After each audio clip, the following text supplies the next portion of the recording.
Fresh. Oh, okay. Once again, back it's the incredible, mighty muds of Platform Collection, Fresh Daily, and of course your host of Pretty Fresh. Thank you for tuning in again. Thank you for listening, and thank you for tuning in for the last 2 episodes we had. So far 2, starting off strong. Here's number 3 with Viva Mescal. Viva Mescal is, of course, one of my good friends as of late, because he just wanted to work so much, and I wanted to work so much that we just bonded together and working, and we just have that camaraderie now, and it's just he's a good friend, and I'm hoping I'm a good friend to him. Fuck. And we're just good friends now, and it's just sometimes I forget that he's Mescal, and I just he's just the homie now. I forget that he is really well known in the hip hop world, in the hip hop community, and in Boyle Heights, man. He's a Boyle Heights native. He lives there. He lived there when he was a child and a baby. It's his home, and that's awesome that he created that whole thing. When you think of Mescal, you think of Boyle Heights. That's what I'm hoping to create with Soul Providers. When you think of Soul Providers, you think of Southgate. When you think of Slim the Resident, you think of East Los or Echo Park. Echo Park, actually. When you think of Reverie, you think of Northeast LA. When you think of Self-Provoked, you think of the Valley, or whatever. You have there. Certain artists have where they live, and they rep it to the to death, and that's awesome. So that's what Mescal did. That's what Mescal does. He's a Boyle Heights native. Today we talk about I think we talk about the master's degree. We talk about life. There's a lot of things in his life that I had no idea, no clue. Around the middle, it kind of gets a little like, whoa, like I did not know that. Man, there's still tons of things that I didn't ask him that I wish I did. But that's why they have podcasts. You could have multiple ones, multiple conversations, and that's great. Today, we, of course, are brought to you by Platform Collection and Fresh Daily. If you want to head on over to Platform Collection and do me that solid, that'd be fantastic. Let them know that you're listening to Pretty Fresh, and they'll say hi, or say they'll be happy about it. They'll be happy. I'll be happy. I'll be really happy. Of course, go on over to platformcollection.com and check out other podcasts like the Tumex Hologram podcast. He has his own radio show, You guys would, should check it out. It's Crappy Awesome with Mr. Arash, even nobody calls him Mr., but fuck it, I will. Mr. Arash. Of course, hosted alongside with my boss, Kill C Ray. Little C, Big Ray. That's what everybody else calls him. Culture Sessions, the Ghetto Blaster podcast, Status Escalate, and Proof of Life Radio, hosted by my motherfucking homie, Kali, which we also do Bars Weekly together, so you guys should go check that out. BarsWeekly.com. Check that shit out, man. It's amazing. It's fucking amazing now how much shit we get done. Hardest working man I know. Kali, what's up? Big ups to Kali. Life on the Road with 60 East. The Orchestrated Podcast. They even have their own network. The Orchestrated Network, I believe that's what it's called. They have a wrestling podcast. That's dude, go check that out. I think it's the Masters of the Universe.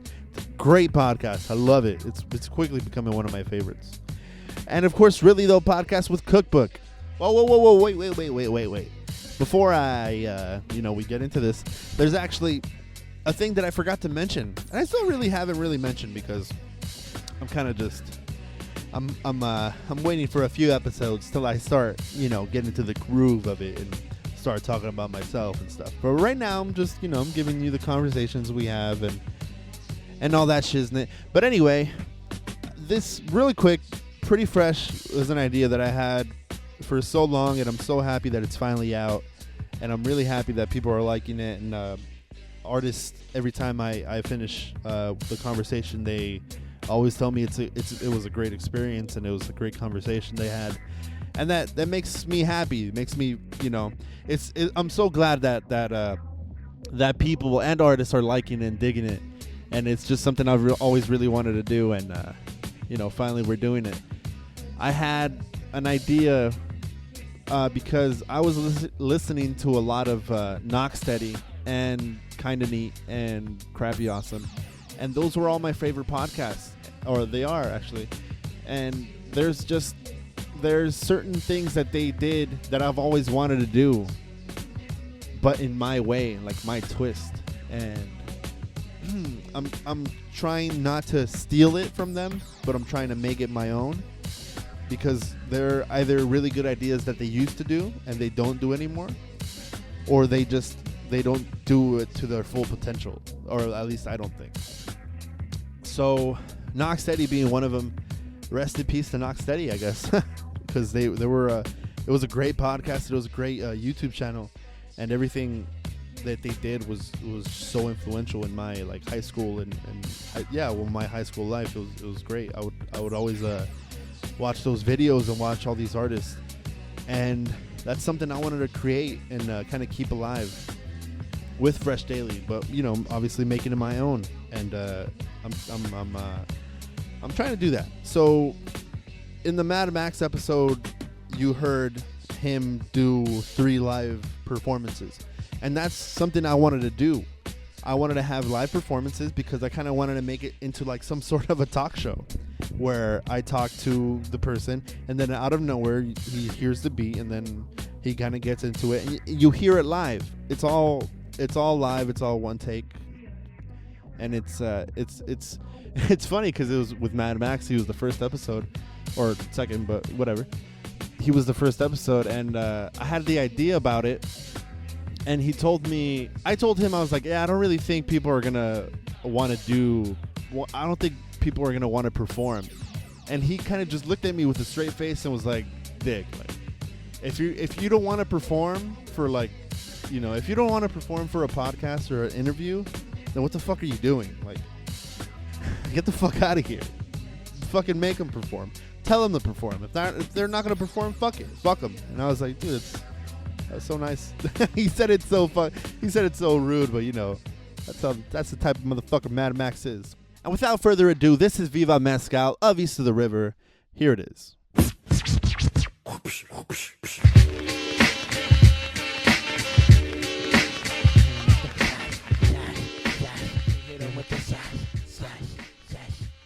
What's up, man? How you doing? I'm doing great. How are you doing? I'm fine. I'm just trying to get this together. It's always weird when you do this with another person that also does somewhat similar stuff. Because it's always like a fuck, am I doing it right? Like, oh yeah, you're doing it the same way I do, which is Halta Scalta and just kind of just winging it on by. Just by what you said earlier, like, oh, the level's on correctly? I try to hit you with that. Oh, so what buffer size are you running? Exactly. I was like, what? Yeah. What's the sample rate?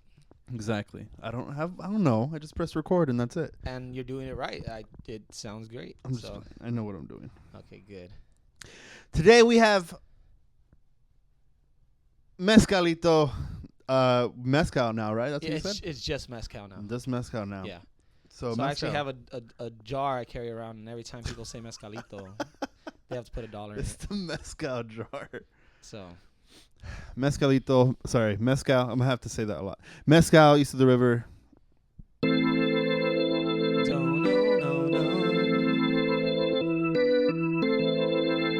I just rap now. Awesome.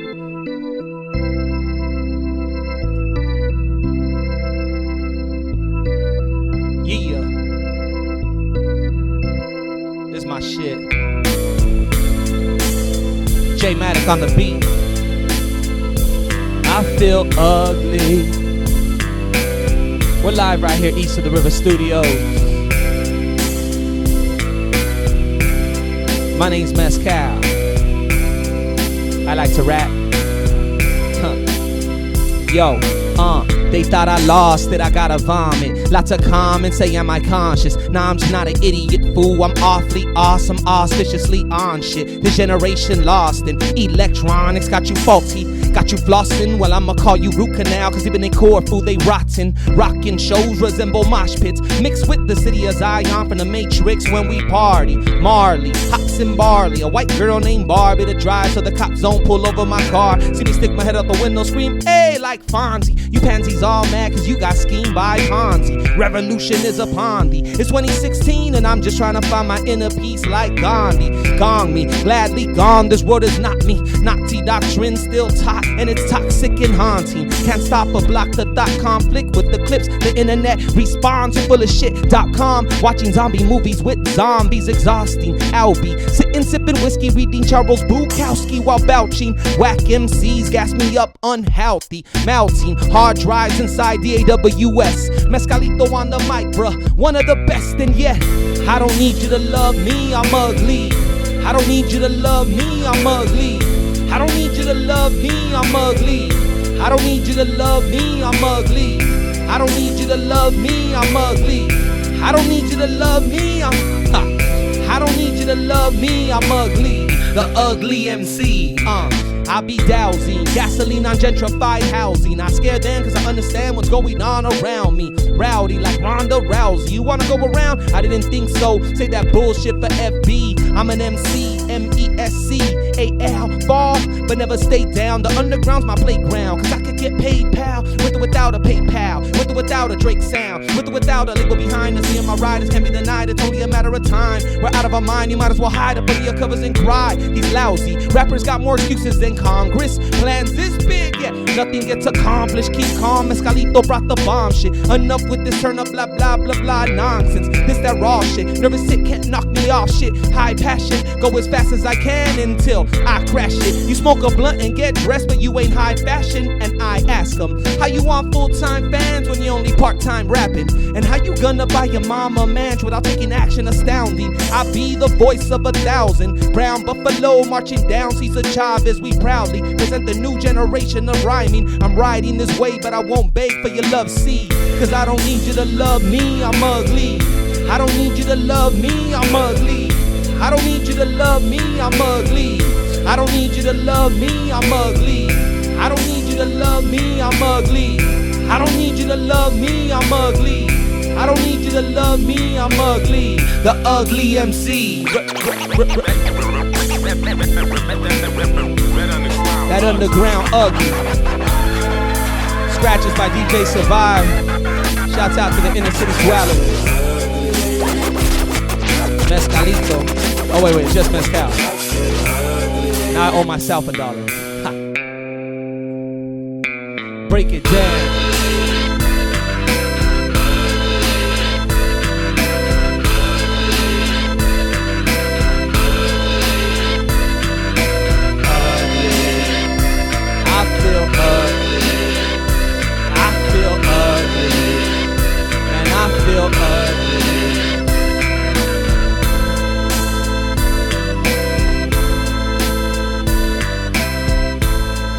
Pretty fresh.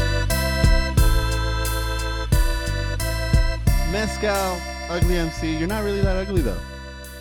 Do you get that a lot? I feel like you get that a lot. Sometimes chicks will be like, "You're not ugly. You're handsome." That's good you though. Make that song. That's like, good that whores would do that. I'm like, thank you for lying to me. I appreciate it. You know, like when you make music, you get spotted. Like a good looking, like a 20 extra points on the good looking factor just by rapping or singing. If you sing way more, like meaning chicks are gonna give you way more of a nod, like, oh yeah, he's so handsome, like, and it could be an ugly motherfucker, but if that fool could sing, Jesus Christ, I mean, Seal get pussy like left and right. You know what I mean? It's crazy. Yeah. So even if you're not that good looking, you already get spotted, and then I kind of feel like I'm a pretty good looking chap. But I'm not like that good looking. But then when I rap, it's like, oh shit! All right, he's really good looking. So okay, all right. Enough about how good looking you are. I was gonna say the first time I saw your face, I was at work. I was heading on the shuttle. I was on the bus and I was looking at fucking something. I forgot what, but I just saw a guy with bandages on his face. So obviously I was like, what the fuck is that? So I clicked on it. I started watching it. And then I was like, okay, that's fucking crazy, because I liked the whole what that dude did, the filming wise. I was like, okay, I get it. And it was nice. And then I saw Twilight Zone, right? Yeah, it was. I got the whole thing. It was dope. And then I kept going and going, and eventually we crossed paths, and that's how we got here. Nice.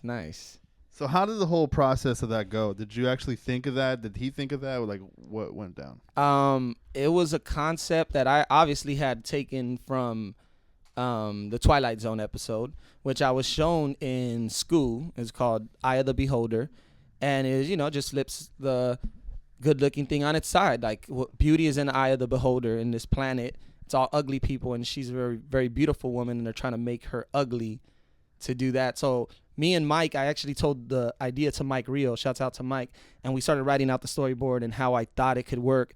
And then we realized about halfway through that we couldn't get it done, and I just had to call it. I'm like, Mike, I don't think me and you know how to get this shit shot the right way with the right props. Like, it'll be too much for us. So that's when we reached out to Big Lyric. So huge shouts out to Big Lyric, who took care of us, and he heard the concept and he got really excited because he does a lot of videos, and he told me, a lot of times I just shoot a lot of these one-dimensional videos with just point to the camera. Rapping. Yeah. So he's like, to have a whole fucking storyline and everything. As a director, it's kind of nice to get that once in a while. Like, oh shit, this fool actually wants to make something really creative. It's dope to see that. And then we reached out to Shambhala, to Isaac at Shambhala. So huge shouts out to him, and he let us film the video there. So that's how that happened. So all these things had to go right. It was pretty crazy. Is that how most of your videos are? With I guess that movie type of background, where you just don't really like to point, I guess, rap to the camera? Yeah, most of them are. I wish I had more videos out. A lot of my videos, I have that idea, then I don't want to compromise the video and just shoot a point at the camera type of. Yeah. And that's happened a few times where, like, I wanted to make it happen. It's just my idea was probably a little too big and the resources weren't really there. So I went, all right, let's just shoot this type of thing. One of the videos I have on YouTube is called The B to H. And it's a track. It's like one of my more popular tracks. Yeah. I just heard that on, what is it? Saturday. Last Saturday. Okay, yeah. So nice. So that one's like, that's a pretty old track. That's like 2013 when I first was like putting my stuff out when I first graduated school or near graduation. But anyway, I was going to shoot another video with Dodger Blue, and we had this huge concept of these girls and almost like a speed dating type of thing. So we set it up at my crib, and we were supposed to film it. Things were falling through. Chicks are lagging it. There's 3 girls there. They don't want to wait. We're waiting for 6 girls, yada, yada. Before we know it, the whole fucking night's a bust. So I end up shooting the B to H. I go, fuck that. We have a camera. We have a cameraman. We're going to fucking shoot this video. Is that in your backyard? And that's in my backyard. Yeah. For some reason, while I was looking at it, I was like, I think it's just behind here. Yeah. I was there. Well, I was there at your house on fucking Saturday, and I was looking at it, and I was like, shit, I never actually really seen you only rap to the camera. So I thought it was kind of weird, and I was like, oh shit, like maybe he does have more videos. But is that the only one, or is there more? There's a few of them. There's like ones I dropped way early, like when I first started rapping, that are probably still circulating, or a few of them I've made private. I can only see them now just because I don't want that fucking version of myself out there, and I think that's important for younger MCs too. Like, I learned that you want to put out shit because you're excited, but at the same time you need to really make sure your shit is real high quality before you put that shit out, because some people, they're only gonna see you once ever and base their judgment on that one thing ever. So it's like, have that real dope work, and then you could put out some of your experimental, have fun type shits. But for me, it was all fun in the beginning. Well, at this level now that you're at, I guess you really have to be conscious about what you're going to put out. You can't just be like, putting fucking random shit out. It has to be really precise, and, you have to think about it a little bit more. Yep, absolutely. Like, I think it came to mind right now. Reverie has this, like, video of her battle rapping, and I think she takes out, or she doesn't I don't think she remembers what she wrote or something, and she had to take out like a paper, and like to fucking back then, I don't know, like 3 or 4 years ago, if you typed in her name, that's what would pop up. Right. Yeah. So it was one of the first videos I seen of her. But I had seen her live. Yeah. Then I wanted to check it out, and then I seen so many people dwell on that. Yeah, one mistake haunts you for a while. Like she's been able to kind of be like, I don't give a fuck. She pushed that's that what's dope down about it. Yeah, no, but she was like, when I seen her talk about it, she's been like, yeah, so what? I fucked up, and battling ain't really my shit, and I try to step into that shit, and you know, whatever. I fuck you, you know. And I was like, yeah, good shit, dude. Like, I don't know, I'm not for excuses. It's like when Conor McGregor got his ass kicked by fucking Nate Diaz. I love how he was just like, yeah, I fought a dude who weighs fucking 30 pounds more than me, and he fucked me up, but I almost fucking won. And fuck you guys. I took a big ass risk, and I paid for it. Suck my dick. And I was like, dude, perfect. And people just like have to get over it. It's like, fuck you. Yeah, you gotta bite the bullet and admit to your defeat. Mm-hmm. So, and obviously, I know that you're a fucking audio engineer person. Yes. But how did you even think about going that route? I already was working with someone. I think it was just keep it simple. I was just I hit that point where I was tired of not knowing, being limited in my knowledge. Was it like you're recording yourself and you were just like, I kind of want to I couldn't record myself because I didn't know what the fuck to do. So I had people that I would go and record with. And I got kind of tired of having to go to them each time. Yeah. And I didn't want to find a situation where, all right, let me find a new studio, someone new to work with. I was like, nah, I'm always going to need someone. So I'd rather just be the person who knows. I get the feeling that you're very like that. You're very, you just want to do it yourself, I guess. That's why you have the fucking CD machine that duplicates all this shit. That's why you got the studio. And that's what I learned at school. They're preparing you, every institution is preparing you to work for someone else. Right. And even though the school I went to did try to push an entrepreneurial type of do it yourself, be an entrepreneur, you're the master of your destiny. Dope. They had little sprinkles of that. The overall was still, here are the trends, here's what's popping, here's how you get in, which of course you need to know. Like, you need to know you have to have your shit together to even get through the door. Mm-hmm. But then they just prepare you just to work for someone else for the rest of your life. So I'm like, I don't really want to do that either. You want to cut out the middleman. You want to be the main man. Yeah, exactly. I get it. That's nice. That's dope. That's a dope way to think about it. Yeah, I even noticed. I mean, you even have the fucking, your homie does the screen printing for the shirts and sweaters that you have. I mean, you try to cut out that person so it could just be you and then directly to the... Yeah, and I try to do that. Yeah. I tried to print and do screens on my own. Me and him got into it at the same time, but I didn't have enough. That was one of the things I went, all right, I need to stop. Like, I can't literally do. Yeah, like I cannot literally do anything. Even like with meeting you. Like, I've wanted to meet someone who does the. Oh, don't answer that. Mad Max is calling right now, but I'm not gonna answer. Yeah, he's just gonna try to steamroll this whole interview and this whole time. So we're gonna keep that door locked. In fact, I'm going to jam a fucking chair because he has the key to this place. Oh, he does? Oh, shit. So I'll just jam a door right in between the... It's funny. A chair in between the door. So, obviously, where'd you get the name from?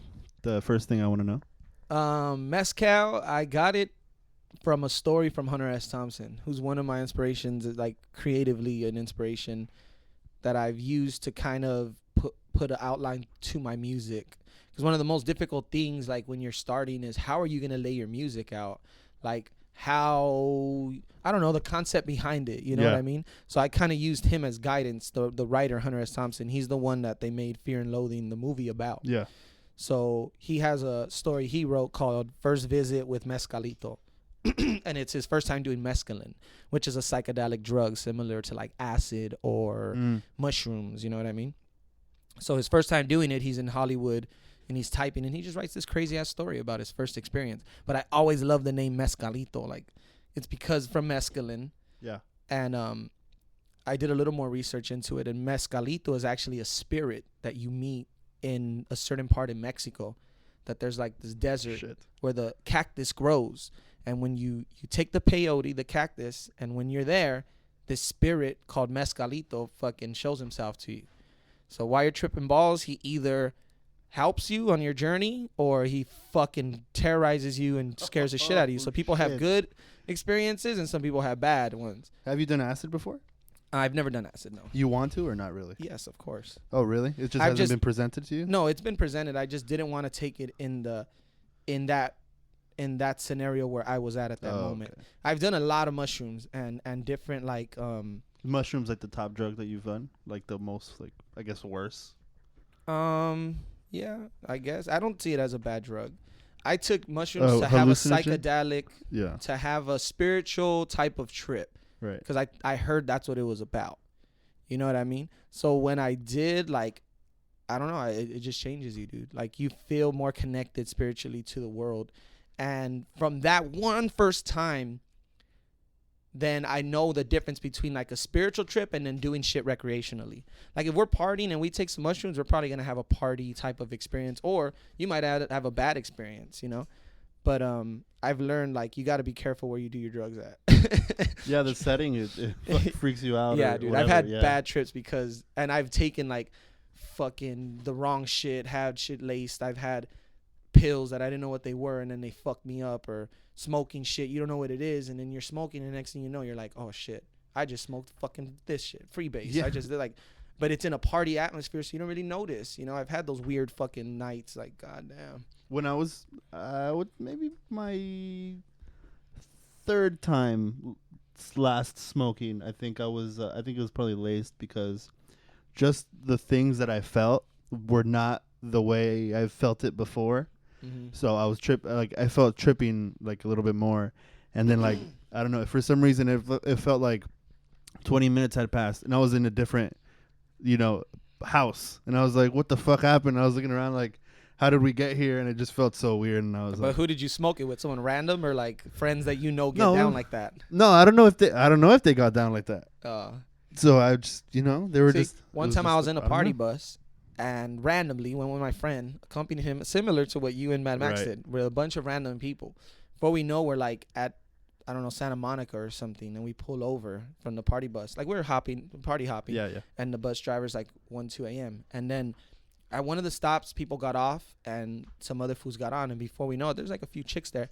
But it's like a lot of hood motherfuckers. This shit was in East Los. So there's a lot of hood motherfuckers. And before the night ends, shit starts getting pretty fucking gangster all of a sudden. Like, it's a bunch of bald-headed motherfuckers, and everyone's all talking about some fucking crazy shit, drugs, this and that. Did at least one of them have a 40? No 40s. Okay, they were drinking not that crazy. It's not that crazy. They were drinking like liquor and shit. But we pull over and we start smoking, and everyone's like together, and I'm like the odd man out. I don't know any of these people, so I'm kind of in their circle. So we start blazing it, and they're like, "You want to smoke?" Yeah, fuck it. So I hit the blunt, and I'm like, "This shit tastes weird as fuck." No. And I just got an intense fucking high from it, like, and I'm like, "Am I smoking a fucking pea dog?" In my head, and I. How did that feel? It was like a burst of rush, like a rush feeling, or yeah, like a euphoric feeling, like you like. It's different from the weed high. It's more of an up. Okay. So like similar to cocaine, but just like different in the sense of like, I guess because you inhaled it. I don't know, but it was fucking weird, and I was like, Jesus Christ, what have I gotten myself into? I need to get my ass home, but now I'm on one, so I just kind of rode with it. So I was like, fuck it. When in Rome, like I was like, yeah, let me get another hit. Oh shit. That's what you gotta do. You gotta just roll with it. Like, fuck it, I'm already fucked up. Like, just don't freak yourself out. I've learned that from experience, though. Like, the old me would have freaked out, and this time I was like, it's all good, Doug. Fuck it. All right. Were you a skater kid? What type of kid were you in high school? I was, I don't know, I guess a little bit of everything. I was like a jock. I played basketball. Did you? Yeah. Shit. Oh, I guess I could see that. And then what school did you go to? I went to Roosevelt High School right here in Boyle Heights. Shouts out to the Rough Riders. Yeah, woo woo. That's the mascot, a Rough Rider. The fuck is that? Like Theodore Roosevelt, the school's named after him, and he was the Rough Rider. Like, he would ride into war on a fucking horse and shit. How'd you spell it? What do you mean? How would you spell that? Rough, like ROUGH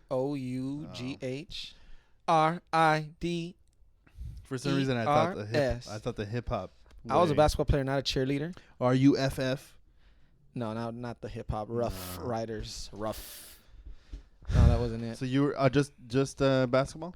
Yeah, I played basketball, and I threw like I used to throw parties, man. I was an athlete, but Were you party crew guy? Or I was like a party crew guy. I think I have one of my badges around here. Did you make the flyers? Yeah, that's one of the reasons I'm able to facilitate fucking shows and shit now. Because back when I was like 15, 16, I used to go to flyer parties every weekend. And then I'd see the amount of money these fuckers were making. And I would tell my homies, like, dude, we could do this. Like, and they'll be like, you're crazy. No, I'm like, fool, we could throw these parties at my house, dog. It seems like flyer parties were like, I don't know, early 2000s, I guess. Because my brother was also into that stuff my too. uncles were like the early 90s, mid 90s party crews were like epic. And then towards the end of the 90s, they had epic fucking parties. They used to do house parties. Like, literally, they would play house. Right. So it was all these, like, raves type shit before the raves were out. So they were, like, the fools who set it up. So there was already party crews. Then when I started, I would already go to these parties. I was like, oh, this is cool. And these fools had their party crews. They'd have badges. And they'd roll all deep with each other. And they'd scream their name at the party. Motherfucking soul providers, and everyone would turn like, oh, and everyone would turn like, oh shit, the soul providers are here. Like, so if you got your whole crew together, if you're deep, you do that shit. So we do that shit. We're called Take Money. You just reminded me of fucking Outkast's video where speaker box. Dude, we would do that shit. That was our shit. What was your crew? What was it? That was called Take Money. What was the logo? Everybody had a logo. It was Mr. Burns holding a bunch of money. Wow. And then all of my homies were like Simpsons characters. Yeah. So on their badges, like. What were you? Were you Mr. Burns? I was Mr. Burns. Which makes sense. Like, I was just like that fucking conniving ass motherfucker. You look like a disco stew. Disco stew. That's Mad Max right there. Everybody had like I don't know, everybody had weird, they had those fucking badges or whatever. I used to call me Mickey, so mine would have a Mickey Mouse on it. Okay. Yeah, a lot of people had like their the fucking badges, and we would get it laminated. I would make those. Everybody would laminate. I would charge everyone $20. Then I would go to Kinko's. Oh my God. And my homie knew the food from Kinko's. Yeah. So then I would go and get the shit printed for free. And then I would charge, I had like about 24 members in the crew. So you made a lot of money. Oh, shit. Dude, I used to make some good money, dude. I was a little hustler, dog. I didn't even know it, dude. I just did it because it was something cool to do, but I didn't even realize like how much this shit was already preparing me to handle certain other shit. Is that the earliest hustler memory that you have of yourself? Nah, I used to I would try to do little hustler shit, but then I would always, I have fucking ADD or whatever, so I can't stay on one thing for too long. Like, my hardest thing is commitment and focus. Like, because I'm like, I'll fucking jump into this, jump into that. So I would start my hustles. I used to try to slang like cookies or chocolates and shit. I even try to sign up for those summertime jobs. You know those signs, summertime jobs. As long as you're older than 12 to 18, you could fucking work a job. So I called the number. This motherfucking older dude came, picked us up in a van. Like, that does not sound scary dude, at all. Dude, it was fucking weird. So this fool picks us up, takes us to like fucking Watts or something, like the other side of town, and lets us out and tells us we're gonna slang newspaper subscriptions for I think like $5, and you'll get your newspaper for a year. And it's through this one program where you actually get it for 1 month, and then they'll never get it again. So pretty much we're hustling, scamming people. Right. And he's all, just go every door. But he wasn't saying that we're scamming people. When he was breaking it down, it didn't make sense to me. Like, what the fuck? But he just said proceed, and then there's all these other likewise little hustlers. Then there was one fool who just worked it. So this fool would be like, look at this. Look at Jay right here. Jay, show him your watch, dog. Fucking showing him the watch. Show him the shoes. Show him the J's. Fucking got the Jordans on. This fool hustles this shit. And then he's like, look, people are going to say no, but just ask everybody. And some people will say yeah, especially if you give them like a story or something. Right. So I was like, God damn, like, it was crazy. This shit was like surreal. I didn't sound out one fucking thing because my Spanish, I speak not barely lick of Spanish at this age. Now I think I could hustle it a little better in Spanish. My Spanish got a little better, but back then I was like shy as shit when it came to talking Spanish too. So most of the neighborhood, it was all Spanish speaking, dog. So I was fucked. I came back and the older dude's like, what happened, Miguel? You didn't sound shit. What's up, man? And even this fool sold some. And I was like, damn. And I was all nervous. And then it started getting dark. And homie with the watch came back with no watch. He's like, oh, I put my shit in my pocket because it's getting ghetto. These fools are dogging me. So we drove off. I came home. Like, what the fuck? Like, if I got myself into, and this guy's like, I'll be back tomorrow morning to pick you up again. We can go hustle, don't trip. You're going to get it. And then I was like, all right, I'm done. I'm never doing this again. I quit after the first day, dude. I told my mom. My mom's like, what?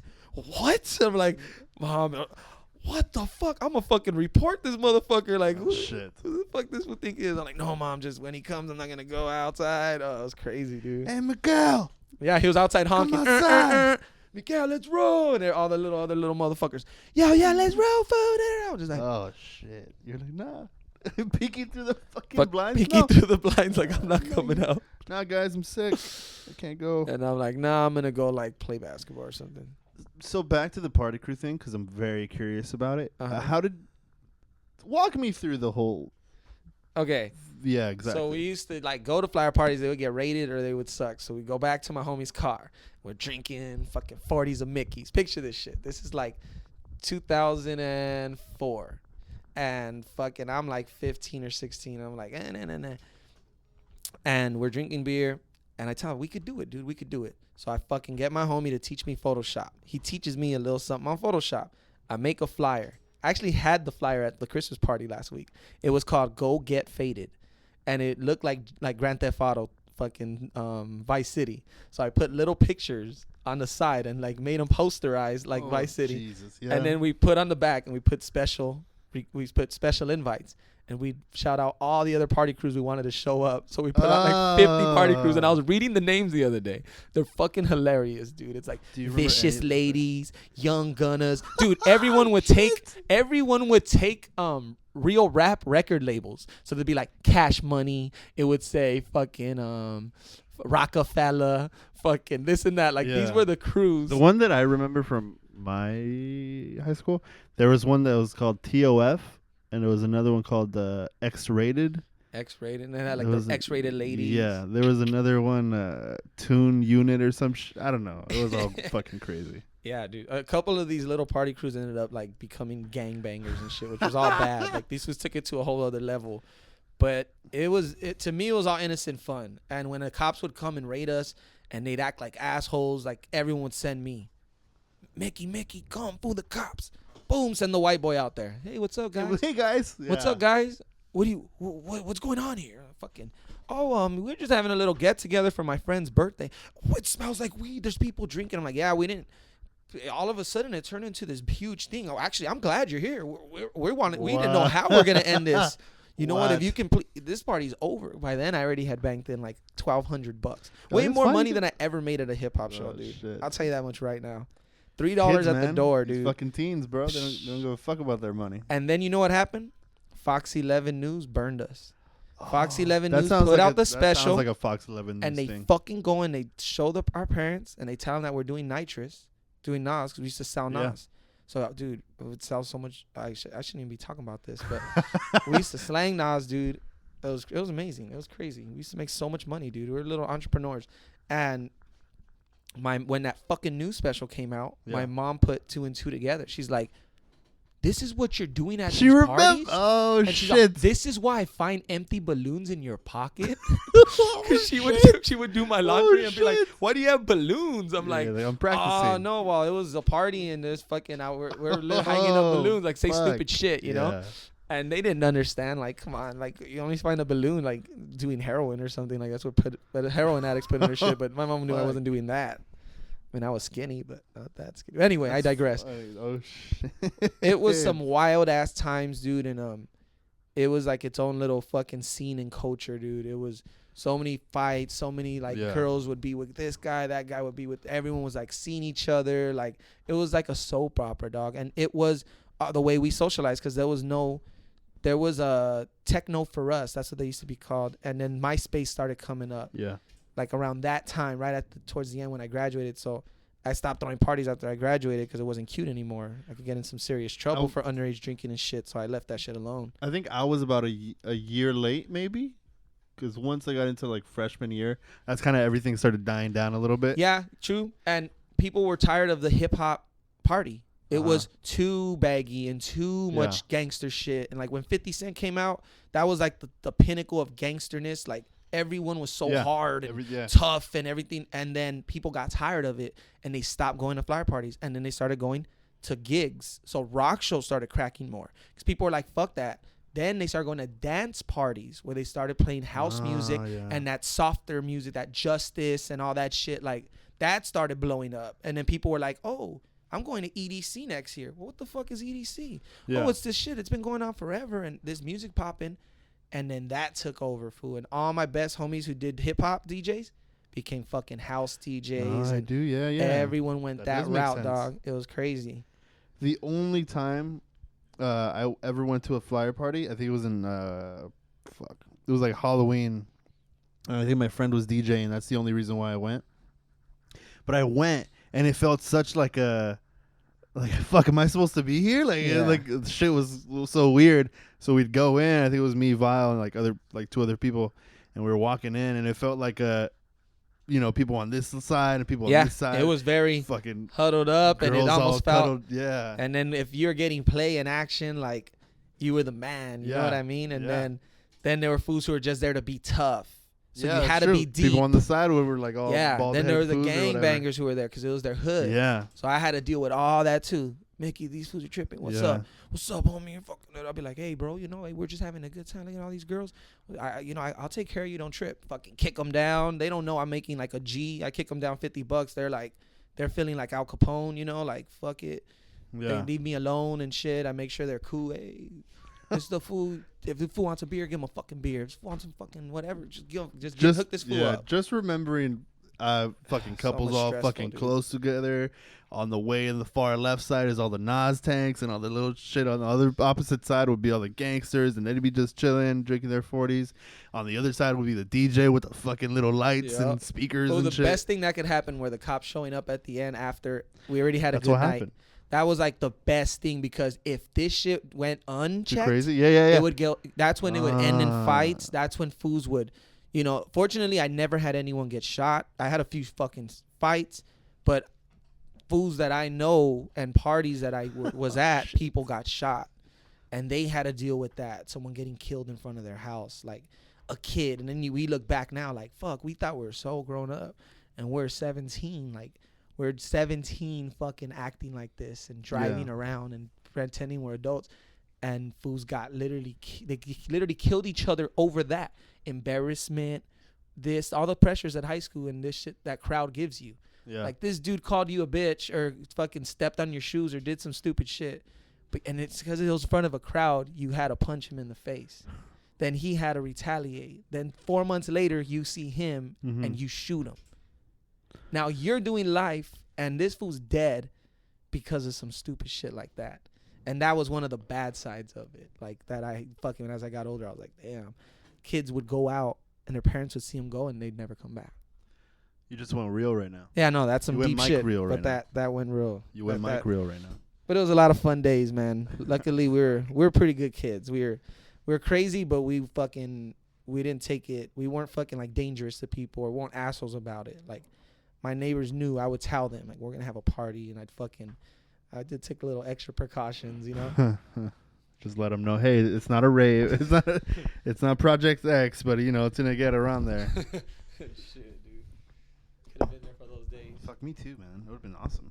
I still have homies who I have from those days and friendships. It would have been so good,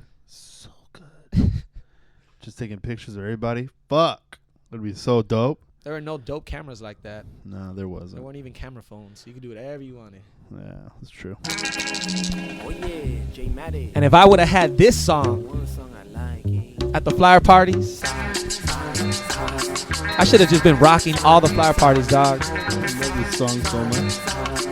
I would have fucking blown up. There's another track. Strange rumblings in Aslan. Haha. Yo, I represent this. Hundreds of exits. The origins of stolen lands and mortgages get scared. Provocative yet festive. Not to be messed with. Contents become unstable under pressure. It's the diamond cutter cutting quicker than the camera shutter. The flash Gordon snorting mashed potatoes from the notorious B.I.G's bedroom floor. I'm the type of salad if I can't afford it. Through my own show, cause I wasn't invited to yours. I'm a whirlwind, just here to make your girl spin. My hip hop's on point like J Matic on drum kits. The sum of our oneness is circumference with the bottom line. I'm a heavy thinking and light in mind. Steady drinking whiskey, you could keep your wine. Speak your mind, but keep the faith. If it ain't achieved today, then tomorrow awaits. But hustle, mental strength and instrumental plays. I bust flow, but what's a rush though? You leaving a stain. Let it soak like mud baths. Alas, the love became the love to last. And now I laugh at a half-ass hater critique. The sweetest revenge is when we killing the beat, then let it breathe.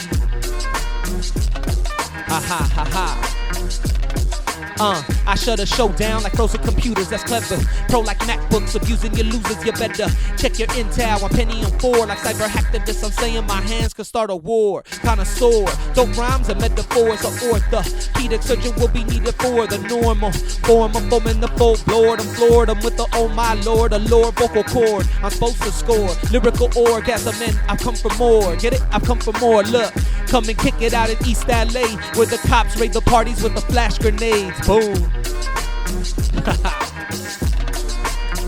Yo, I'm a bit overzealous, overwhelming if you're under average, underestimating my abundance of madness. Nah, I'm an underdog with 100 flaws, overcoming all the odds. My God, this fool is raw weed. American revolve, shooting them sharp, no scope, just a scope. We just of the town underground. Hip-hop's a lost art. We decoded the message and recorded in sessions. It's strange rumblings. I'm saying something engaged and hungry yet remain funky. Cumbia twist cooked up from Jay's hand. They tell us go home. Aslan's the mainland. Man, if I would've did this shit at the parties, we hit him with the sigh. We hit him with the size. We kill him with the size. We made it from the size. C-Slows got the size. Boyo Heights got the size. Mighty Mud's got the size. I Mescal and I hit you with that motherfucking size. Size. Little slip up. I think I need a little bit of water. This is off Strange Rumblings in Aslan, my 2015 release, available on iTunes, Bandcamp. It's on SoundCloud, I think YouTube as well, so check that shit out. It's on Spotify. I've been getting hit up about it on Spotify, so that's dope.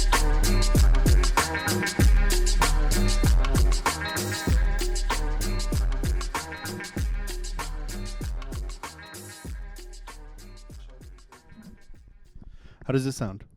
Sounds good. Okay, cool. So flyer parties. Fuck, man, that was tight.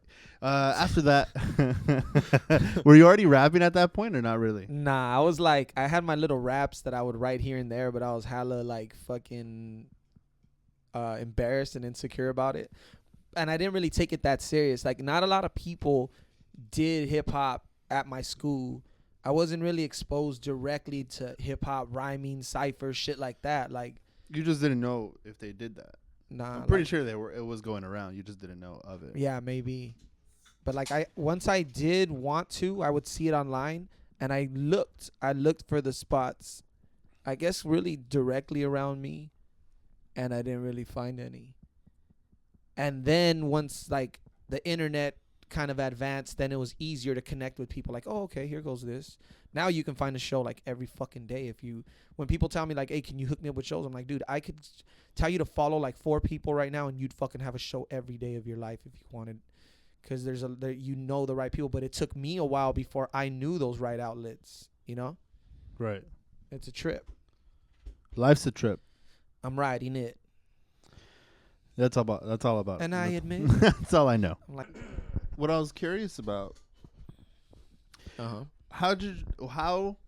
Actually, fuck, man, I don't even know, because I was watching the New Generation versus East of the River one, but how did you even get to that point where you were just like very confident? You like, it seems like you built a whole like, not career, so to say, but you kind of did get to that little point where you don't just just rap and do whatever the fuck. You kind of actually created something and you made something of yourself, and it's just more like I'm not an underground rapper, I'm more an independent artist. And how did that go about? I guess out of necessity of today you have to do that.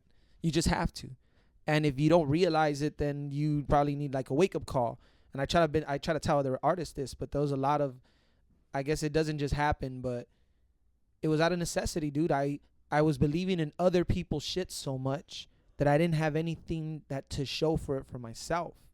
It was always like, I'm rapping, I'm making music. I want to find a sponsor. I want to find a label. I want to find someone who's going to take all this hard work off my hands and just let me be a rapper, right? But then I realized, like, dude, I don't think that's going to happen. And on top of that, I don't really trust anyone else but myself to get this shit done, you know? So out of necessity, it became, all right, I'm not just throwing shows. We're putting together an organization that throws shows. And I'm going to fucking get it off the ground. And then pretty soon this organization is going to run itself. And then I just got to come in and check in on it.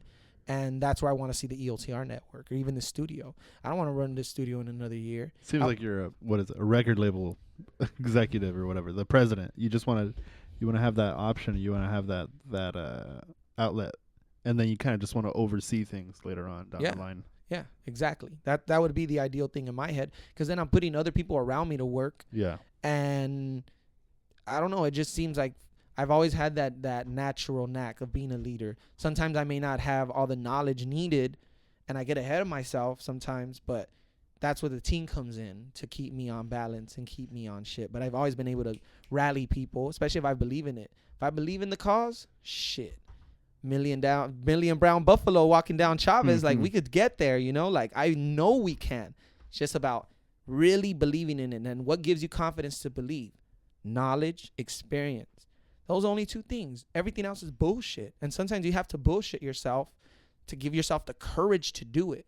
But once you do it and you really analyze it, you're like, all right, now what's going to give me the edge? I already have the balls to do it. That already beats about 90% of the people, because most people are afraid. So it's like, okay, I'm not afraid. Cool. Meet a lot of people who just think because they're not afraid, that makes it enough. All right. You're not afraid. Cool. Great. You're showing up. Great. Now you need this other shit. Now you need the knowledge. You need the experience. Once you have those two things, then, you know, you can do whatever the fuck you want, you know, in my mind, because you're going to believe in yourself that much more. Like, you know, like a professional, like say like fucking Steph Curry, you know, when he shoots. He knows that shit's going in. Why? Because that motherfucker shot 20,000 other shots like that already. Right. And people think, oh, he just shoots it. No. He knows exactly where to put his elbow, exactly how far to extend. He's broken down his own shot to the point where he knows how to breathe while he shoots, where his ankles need to be, where his legs, where his balance is when he shoots, because he did it like 50,000 million times and he's broken it down. People just think, oh, I just got to keep shooting then. Well, yeah, in essence, yes, but you got to keep refining and keep breaking it down to that, digging deeper and deeper and deeper. Then you can be like that fool and have supreme confidence to walk up and be like, nah, I'm gonna hit that shot with 2 seconds left, because I've already prepared so much for that moment. You know what I mean? Yeah. So practice makes perfect. Yeah, exactly, dude. Is that Mad Max gonna walk up right now? I don't know. Nothing? I don't know. Your footsteps are just like, yeah, I'm like, all right. So how long ago did you get the Los Angeles Film School degree? Diploma? In 2013. It looks like someone spilled beer all over it. Yeah, I guess. Well, it looks like you have a what? What is that? It looks like you got a water. Yeah. Oh shit! It does. Oh, fuck! It does. I bet you when I wasn't here, someone was drunk. He spilled it and fucking threw beer. Either spit beer on my name, or they splash your beer. Speaker, but that was it. Yeah. So that was 2013. Right. How long? How many albums have you had? Would you say albums or would you say projects? I guess they're just projects. Like I had put out nothing but mixtapes. Yeah. Up until 2015 when I dropped the EP with J Matic, which is my first real like EP that I put out. And what would qualify as a mixtape? Music you didn't originally create, like beats you just downloaded. Music you don't own anything to, and then music you're pretty much doing for promotional use. To me, if you're just putting it out to just put out your music, that's a mixtape. Here's goes some free music for your ass, you know? Right. So how many have you done so far? I would say like 4 or 5. 4 or 5 mixtapes and then the EP. Are they all downloadable, accessible? Maybe 1, 2, 3. About 3 of them are. 3 of my early mixtapes. 2 of them aren't. They're fucking either on my computer or gone to history, which I'm glad. Maybe one day I'll put them back out, but nah, some of them isn't some great music. It isn't really great music. It's more like my take on everything. You're not proud of it? I'm proud of that music, but I guess I don't know. It's like I'm proud of it, but I may be proud of my daughter, but she may be ugly, and I'm not gonna put her in a beauty contest. You know what I mean? Like, nah. Yeah, you get it. Yeah, like I get it. Like I get it. Like I love that music. There's people, homies that I love songs on that shit. Like, dog, this shit was the shit. Like I used to bump this every day. Like that's what kept me going at that time. Yeah. When I meet little homie and they get that 3 plays on their SoundCloud, but those 3 plays or the 3 people playing it are spinning it constantly, and that's their shit. Like that's their homie shit. That's some random person far away is like, dude, that song you got, that's my shit every day. So what was the first one that you made? The very first. Yeah. Damn, dude, I don't Not even song remember. or anything, but the first what project that you made? I think it was called like First Listen or something like that. How But many tracks? It was like fucking 2009 or 8. It was like 10 tracks or 12 tracks. It was just all premiere beats and shit like that. Like dope fucking Wu-Tang beats that I just rapped over. You can't find it? I can't find it?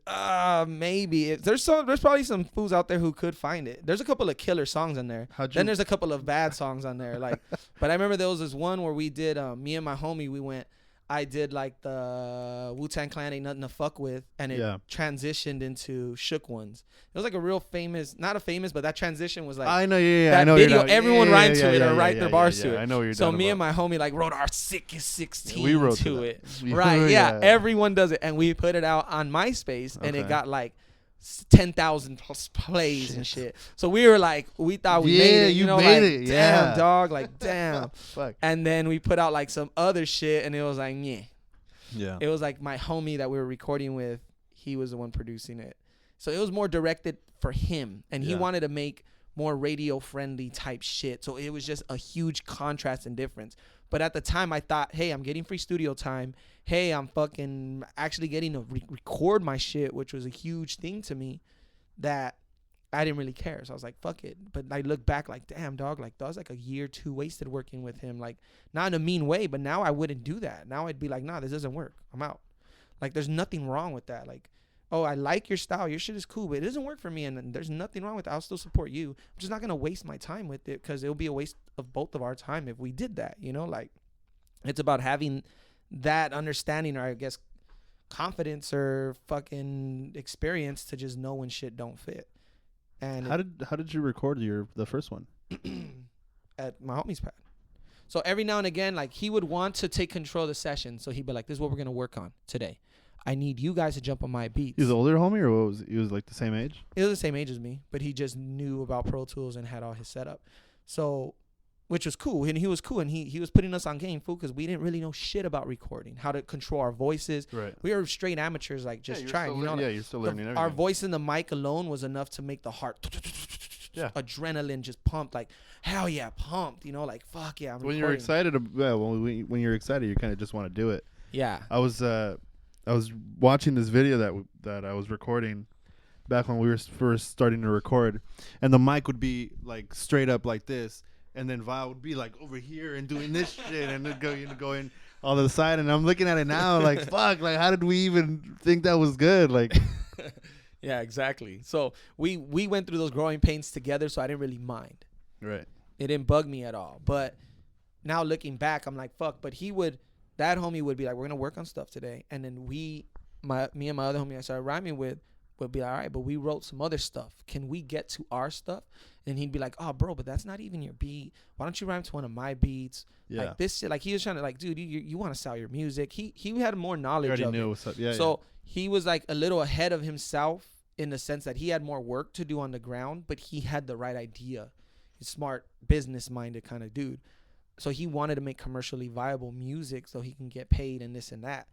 And we would come in and be like, look, how about every Monday you let us knock out whatever tracks we got?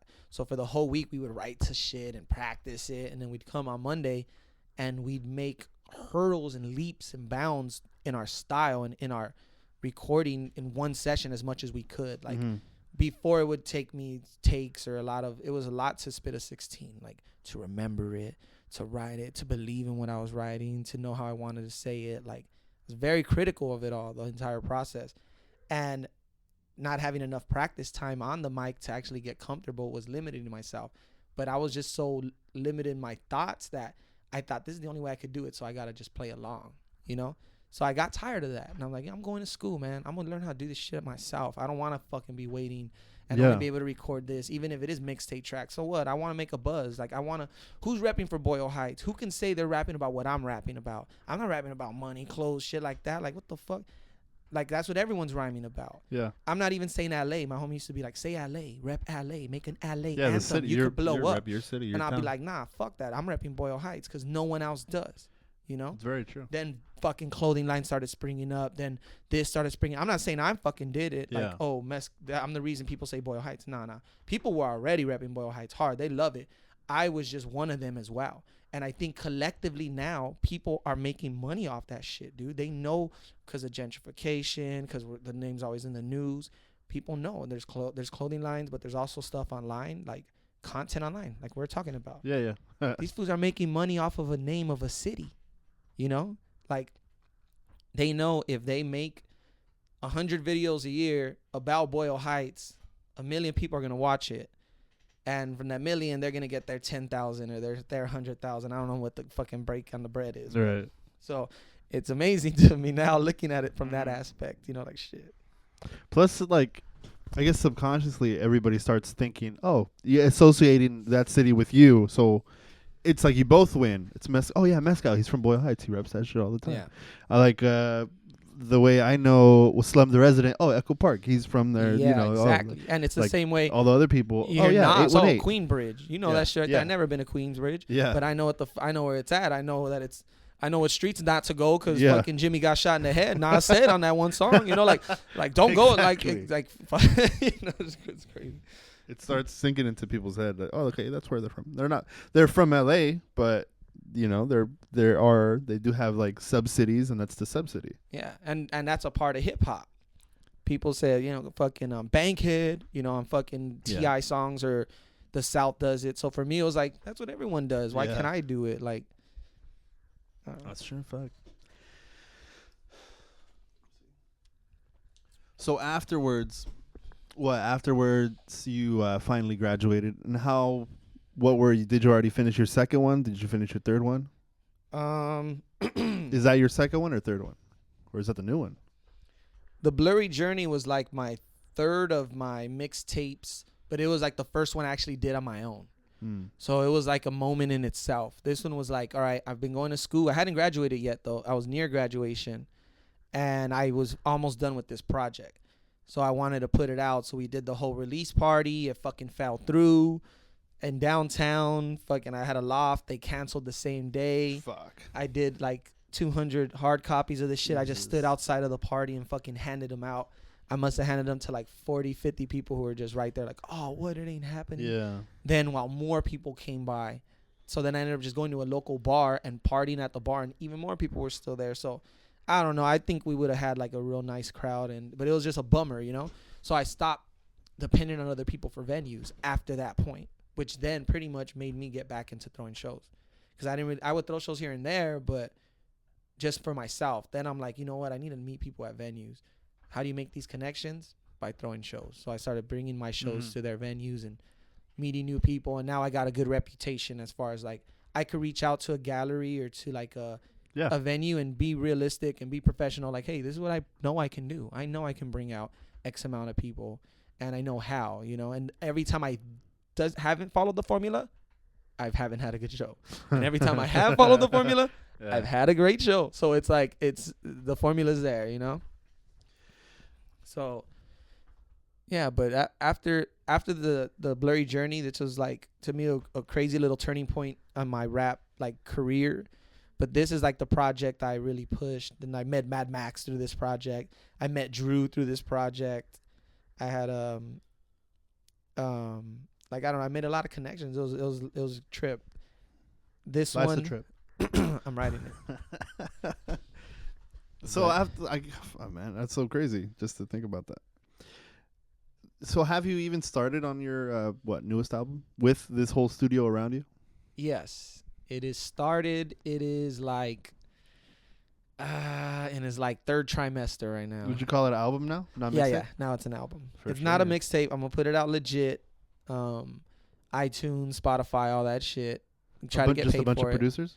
No, it's just Bad Son. Oh, Bad Son on shit. all of them, and I might throw one pro beat in there. You're hearing it first. It's something I've been thinking about, but I got this song called Crabs in the Vadio. Yeah. Not just crabs. No. That'll just be another story. But it's a dope song, and I think I might have it on the album. But yeah. Anyway, I digress. That the next album is kind of like my I don't know, my culmination, I guess. I feel like it's fine. A lot of shit came together for this album to work. Meeting Bad Son, I already knew him, but just working with him more consistently, having all these beats be originally made by him, and then having a studio to record it in, having the time to write it.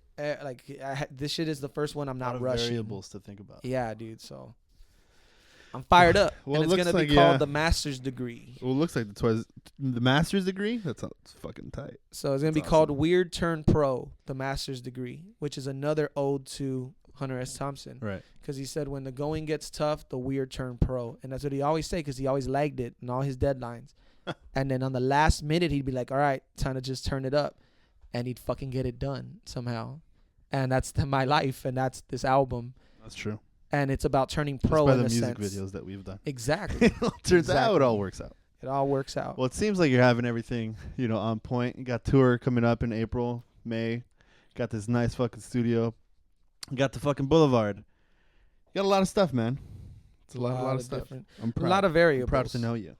Well, thank you, sir. I'm glad to know you too.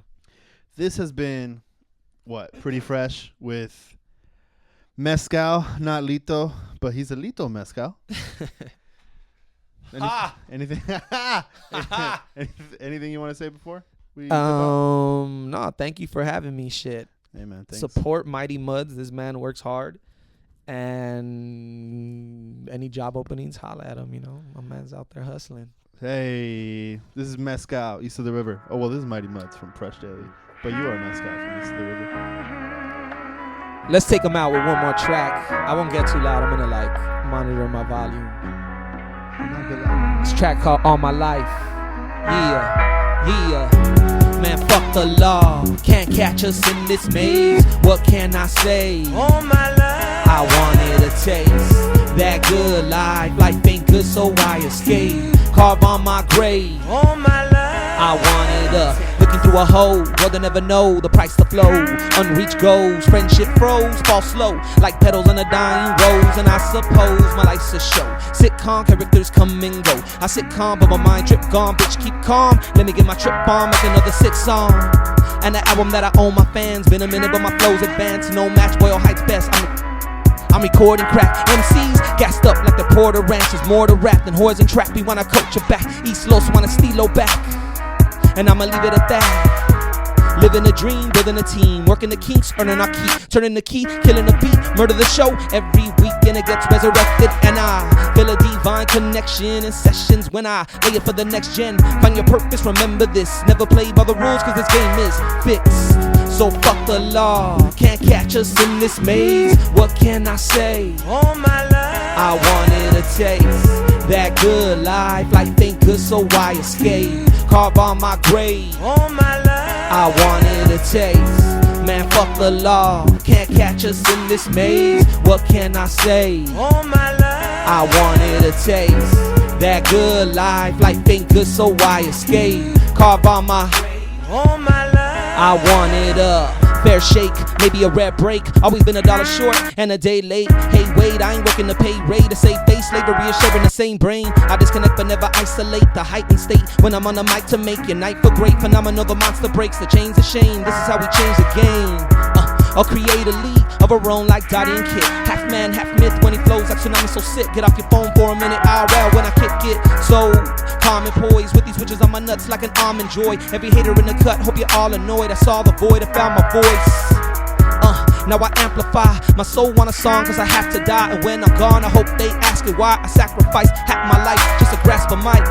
Barely fit that in, but I got my own style on the mescaline. So let's begin, an odyssey of quest within. It'll test your chin, whatever gets the win. So fuck the law, can't catch us in this maze. What can I say? All my life I wanted a taste that good life, life ain't good so I escape. Carve on my grave, all my life I wanted a taste. Man, fuck the law, can't catch us in this maze. What can I say? all my life I wanted a taste that good life, life ain't good so I escape. Carve on my grave, all my life I wanted a taste. VivaMescal.com. You can find all my music, all my Instagram stuff at Mescalito 3D. Real quick, I'll plug it. But VivaMescal.com. Thank you, Muds. I was actually thinking about how dope the interview was and how it lines up with the song perfectly while I was spitting the first verse, and then I messed up a little. That's my ADD, dude. Like spitting raps, double time raps, and still thinking out loud. But thank you, Muds. Mescal, east of the river, we say peace. VivaMescal.com. And that was pretty fresh.